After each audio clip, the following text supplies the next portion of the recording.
Hey, thank you for clicking on this video. This is I, Seth Kills, otherwise known as Nick. And today, kind of wanted to discuss the state of movies and media. If you're probably like me, you're probably wondering why entertainment is not currently entertaining. Well, at least most of it. Sometimes you'll get a diamond in the rough, and sometimes you'll watch something that's okay or mediocre. But it's hard to find a really good movie nowadays, or just a good movie. It's hard to find an okay movie, but most of the movies today are not appealing to a lot of people, in my opinion. And today's video, we'll talk about some, historical events that happened that could be causing a lot of this. And I've always been a history buff. I was sick for many years, on and off for about 7 or 8 years. And in this time, I started watching a ton of documentaries and listening to various historical subjects on YouTube. I was like a sponge. Every subject led into another subject, and pretty much down the rabbit hole I went. Um, this video will be discussing some things on that was recently discovered. Well, not recently. I mean, the Freedom of Information Act was amended in 1996, so roughly within the last 20 or 30 years it's been discovered. But we'll be going over some of that information and some of the information that I do cover, by the way. I'll leave the links, which most of it is just Wikipedia links or Google links. But in 1996, President Bill Clinton signed into law the Electronic Freedom of Information Act, which amended the Freedom of Information Act that Ronald Reagan originally signed, and then before him, Lyndon B. Johnson. But this amendment instructed all agencies to put as much of their public information on the World Wide Web as possible. And in this video, we'll be talking about some of those information that got declassified. And then also, we'll talk about why, those things that have been declassified might be kind of affecting the results of the movies that we're getting today. And we'll kind of go over it. So the first thing we'll discuss here is the definition of media. And media is the plural word for media is medium, which broadly speaking describes any channel of communication. This can include anything from printed paper to digital data and encompasses art, news, educational content, and numerous other forms of information, one of them being movies. Um, Another thing, too, I'll mention is that one of the first forms of mass media that was created was the printing press. And the printing press was invented by Johannes Gutenberg. He was a political exile from Mainz, Germany, when he began experimenting with printing in Strasbourg, France, in 1440. He returned to Mainz, I think that's what it's called, the city, several years later, and by 1450 he had a printing machine perfected and ready to use commercially.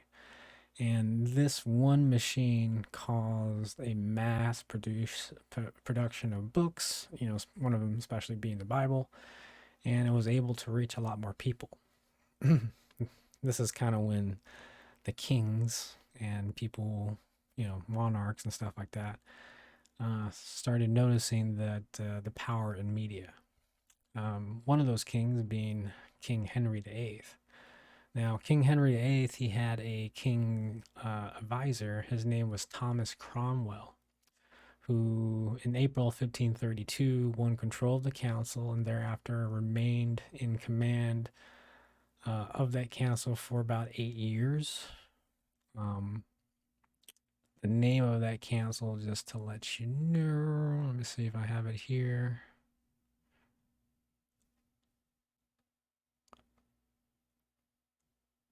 Oh, I don't think I have the name of the council. That's weird. Let's see. Controlled the council thereafter remained in command some 8 years. The revolution consisted of the decision that the English church should separate from Rome, becoming effectively a spiritual department of the state under the rule of king as God deputy on earth. And what Thomas Cromwell also did is he got control of the printing press and, you know, passed out the first forms of propaganda to lean um, the citizens of England at that time, to lean them more, with the king's wants. And at that time, King Henry VIII, he wanted to separate from the church due to the fact that the church wouldn't approve his divorce to Princess Catherine. And he wanted to marry another woman, and he submitted approval to the Roman Church, which is the Vatican, and they denied it because at the time you couldn't get divorced. And instead of taking that as a decision, he proceeded with trying to separate himself from the church, which was really unheard of. I mean, if he tried to do that without trying to sway the public to his, thinking, then he, would have been having an uprising. Some, maybe some of the citizens would have chose Rome and maybe would have fought for Rome or become secret agents of Rome or whatever the case is. He did it so he could not only remarry, but he also wanted to take control of, religion, which is another form, at least at that time, another form of keeping the population under control. So, like I said, the reason why I'm bringing this up is because this is back in the 1500s. And, you have basically censorship in the 1500s where the king is controlling information coming in and out. Another thing that he did is he stopped publication, that's not domestic. He only allowed publication in books being published that were only domestic.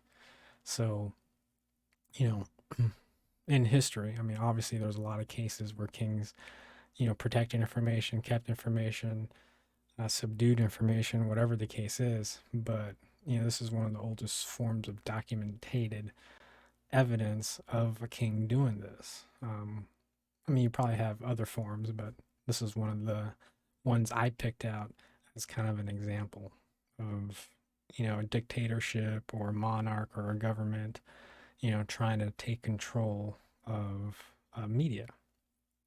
So, another thing that he did is he closed down a lot of the Catholic churches because they're tied to the Roman Church. Um, you know, so basically he kind of like tightened down on his own civilization just so he can get remarried and secure his family lineage to the throne, basically. But like I said, I bring this up because it's like I said, it's not unheard of that a monarch or government have a vested interest in controlling media. Media, you can, for God's sakes, you can win the presidency after all. Media can make you millions, especially on YouTube. You become really big, you get a lot of subscribers, get a lot of views. I mean, it's a lot of power. Media is like the new gold rush. It's like the new oil.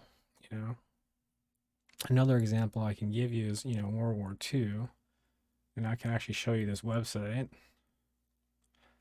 In World War II, following the Nazi seizure of power in 1933, Hitler established a Reich Ministry of Public Enlightenment and Propaganda, headed by Joseph Goebbels. The ministry's aim was to ensure that the Nazi message was successfully communicated through art, music, theater, films, books, radio, educational materials, and the press.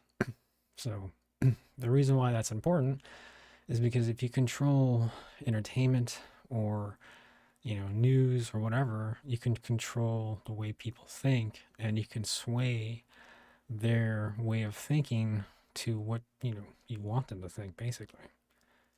Let me see what else here. Now, having this control, I mean, really is what gave that psychopath power, Hitler. While he was in prison, he wrote a book, and that book was called Mein Kampf. And this book sold over 5.2 million copies before the year 1939. So, accompanied by that book that's already been in circulation for what, probably like 8 or 9 years, and then accompanied with Joseph Goebbels, establishing the Reich Ministry to control all aspects of media. That's how he really maintained his power and kind of swayed public thinking to do a lot of the shitty, bad things that he did. And a lot of it obviously was kept secret and a lot of citizens didn't know, but the ones who did know was definitely controlled by propaganda, you know. But um, through these media sources, they were able to sway public opinion and, in a sense, control what people think to accomplish things that the public may not otherwise agree with, you know. And that kind of takes us into a couple other things, right? So knowing that, you know, that they actually had a department specifically controlling propaganda and a person in charge of it, that brings us to something called Operation Paperclip. Now, Operation Paperclip was a secret United States intelligence program in which more than 1,600 Nazi German scientists, engineers, and technicians were taken from former Nazi Germany to the US for government employment after the end of World War II in Europe between the years of 1945 and 1959. So a lot of that, know-how and controlling media and propaganda, we kind of took over, basically ownership of how they did it and started implementing it here. And this leads into another thing, which is called Operation Mockingbird. Now, I'll read it from here. Is an alleged large-scale program of the United States Central Intelligence Agency that began in the early years of the Cold War and attempting to manipulate domestic American news media organizations for propaganda purposes. According to author Deborah Davis, Operation Mockingbird recruited leading American journalists into a propaganda network and influenced the operations of front groups. CIA supports of front groups was exposed when an April 1967 Ramparts article reported that the National Student Association received funding from the CIA. So, all the way from the 1960s, they were already, putting people in media and kind of spreading whatever messages they wanted to spread, kind of, like Goebbels was doing in Nazi Germany, swaying public opinion so they can do whatever they want to do, basically. And this leads us into the last one here, which is MK Ultra. Now, this is going to be a little bit far fetched. The only reason why I bring it up is because of the hypnosis part of it. But basically, what MK Ultra is the code name was MK Ultra, and it was a quasi legal human experimentation program, which they didn't get permission for, by the way. And it was undertaken by the U.S. Central Intelligence Agency. The experiments were intended to develop procedures and identify drugs such as LSD that could be used in interrogations to weaken an individual and force confessions through brainwashing and psychological torture. And one of the strangest, or not the strangest, one of the heaviest forms of brainwashing is hypnosis and isolation. Now, if you talk about how hypnosis is induced, I mean, you can do it from relaxation techniques, eye fixation, which is like fixed gaze induction. Think about like somebody holding like a time watch and saying, look at this watch, look into my eyes, follow this watch in front of you, saying the same phrase over and over again until that phrase hypnotizes you. Now, another thing that hypnosis can do is, if a phrase or a story is told again and again and again and again and again and again, it becomes true. That's another thing with hypnosis. Now, Another thing too is that you can have creative visualizations. Sorry, I don't know why that was hard to say. Disrupting balance and equilibrium, which is, kind of like making you depressed, making you happy, making you depressed, making you happy, making you depressed, making you happy, like having your emotions everywhere, right? Misdirection, which is like confusion, purposely confusing you, which is kind of like what you know, the mainstream media does. Is just full of confusion. You never really know who to believe, you know. And today's movie and media is full of woke contents. You know, villains are becoming good guys, or simply people who are possessed by objects or things. You know, and I'm asking why. Why is it this way? I mean, there was always politics in movies, but it's has never been this one-sided. Why? Why is it one-sided right now? What is the purpose? What is the intent? What is what is spreading the message doing for whoever is paying out big bucks, to do it? I mean, why is being a strong male character a bad thing? Like, don't get me wrong, I love strong male characters, I love strong female characters. I mean, my favorite movie to this day, two favorite movies, is Aliens, which is Ripley, you know, Elaine Ripley, and Terminator 2, which is Sarah Connor. But today, I mean, you have forced, you know, female protagonists that doesn't really come like natural, well, at least as natural as like Elaine Ripley or Sarah Connor, like almost forced, where they don't have no struggle, that they're automatically amazing, and they're pushing up these characters by trying to bash the older characters, So I just don't understand what the purpose is. So I mean, it's okay to ask why. Why, or asking questions is the only way for anything to change, right? So, you know, why are our heroes we grew up with made out to be old or outdated, weak, stupid, or flat out a different person or character and morals and judgment and everything? Is there like a secret agenda being pushed behind all of this? And, it kind of makes you think, In my opinion, and many others, I believe, is that films are being directly affected due to the interference from higher ups, and the spreading of the message is more important than the story. It's more important than any character that we all love.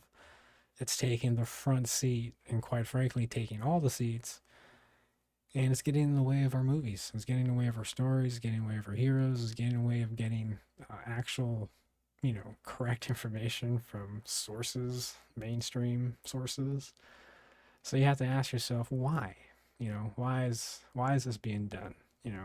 So rapidly, at great cost to a lot of studios. I mean, at this point, companies like Marvel and Disney are losing tons of money because of this narrative, in just merchandising alone. I mean, you can imagine how much millions are being lost due to this on the movie side. Um, but I know they're losing millions upon millions on merchandising. So another thing that is kind of affecting movies today that didn't affect movies back then is CGI. Now, CGI, obviously cost a lot. You know, it's millions upon millions, I'm guessing. CGI is taking more of a stronger presence in today's movies, and it could be taken away from the money that used to be allocated for writing. So that's another thing too, which is not helping. For example, you have a movie like Aliens, which was made what, in the 80s, like early to mid 80s, and that movie cost the studio $18 million, right? Had a great story, had great sets, had great actors, had great practical effects, you know, um, had a great like motivation for the protagonist, which is motherly love, Nothing's stronger than love, I believe, and it's always good to spread that message, more love than obviously hate. But that movie cost $18 million, all said and done, right? And today, that money is $48 million. If you compare that with a movie like Thor: Love and Thunder, that movie cost $200 million to make, which is $152 million more than a damn near perfect movie that was made years ago that didn't use any CGI. So, you know, CGI is definitely not helping the cause either, in my belief. But probably gonna sound really old for saying this, but one thing is certain: movies and TV shows are not made like they used to be. Uh, I mean, back in my day, that makes me sound even more older. I mean, we got movies like Jurassic Park, Aliens, Terminator 1 and 2. I don't know. Maybe one day very soon, when the studios are tired of losing money, we'll get back to making good movies again. But, anyways, guys, I know that probably got off to a little bit weird subjects, but I believe that everything is kind of connected, and a lot of things that happened in our past is affecting us today. So if you don't know about the things that we talked about today, definitely look into it. Do your own research.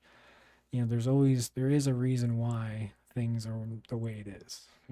There's a reason why there's one narrative being pushed, and it's being pushed by pretty much everyone, all the six major corporations that own all the media. So you got to ask why. There is a reason. I don't know if it's a good one, but it is happening for a reason. But anyways, guys, that's it for me today. Hopefully you guys enjoyed this video. If you guys did enjoy the video, please hit that like and subscribe button, and I'll catch you on the next one.